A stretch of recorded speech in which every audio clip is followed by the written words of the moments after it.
ثم جعلناك على شريعة من الأمر فاتبعها ولا تتبع أهواء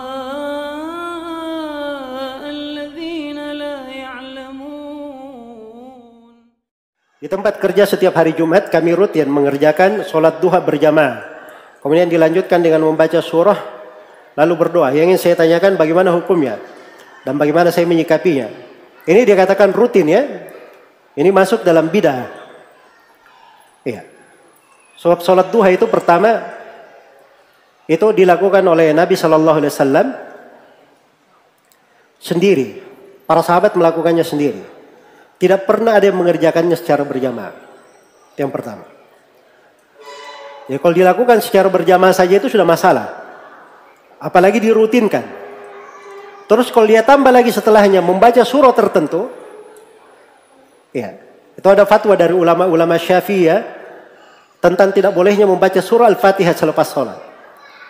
Dia rutinkan untuk hal itu. Karena itu tidak ada dalilnya memang. Andai kata dalil Nabi rutin melakukannya, itu pasti akan dinukil oleh para sahabat. Ya, lalu berdoa.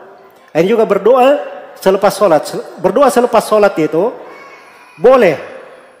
Ya, tapi jangan dijadikan rutinitas. Kecuali doa-doa yang apa? Diajarkan oleh Nabi Sallallahu Alaihi Wasallam. Jadi dikir Allahumma antas salam wa minkas salam tabarakta ya dal jalal wal ikram. Doa ya. Allahumma a'inni ala dzikrika wa syukrika wa husni ibadatik. Itu bentuk doa. Itu rutin dikerjakan tidak apa-apa sebab Nabi rutin mengerjakannya. Tapi kalau dia menambah doa lain, itu boleh dia lakukan kadang-kadang.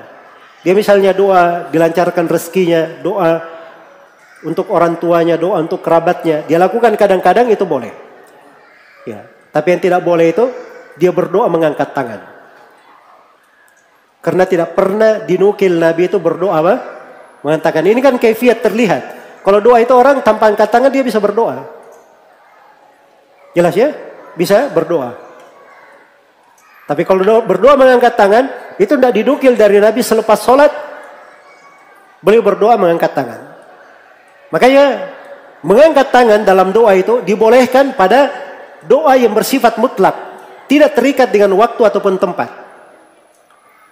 Tapi kalau terikat dengan waktu ataupun tempat, terikat dengan tempat khusus misalnya mau masuk WC. Tidak ada Nabi mengajarkan doa masuk WC itu Allahumma inni a'udzubika minal khubuthi wal khaba'ith. Itu enggak ada. Tidak mengangkat tangan.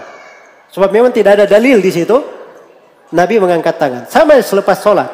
Ya kalaupun dia doa kadang-kadang selain daripada doa yang telah tetap itu tadi, itu boleh saja. Ya wallahu ta'ala alam.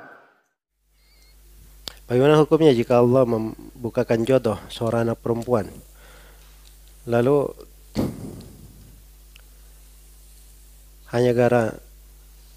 batal hanya gara-gara permintaan uang panai yang terlalu tinggi? Apa orang tuanya berdosa?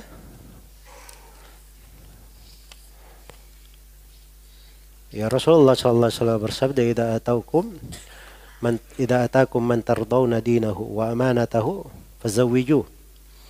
Apabila telah datang kepada kalian siapa yang kalian ridhai agama dan amanahnya, maka nikahkan dia. Ya. Jadi kalau tidak dia nikahkan, pasti akan terjadi fitnah dan kerusakan. Jelas ya?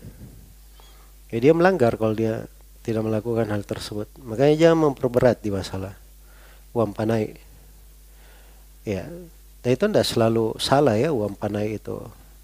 Misalnya ditetapkan menurut sebagian orang mahal.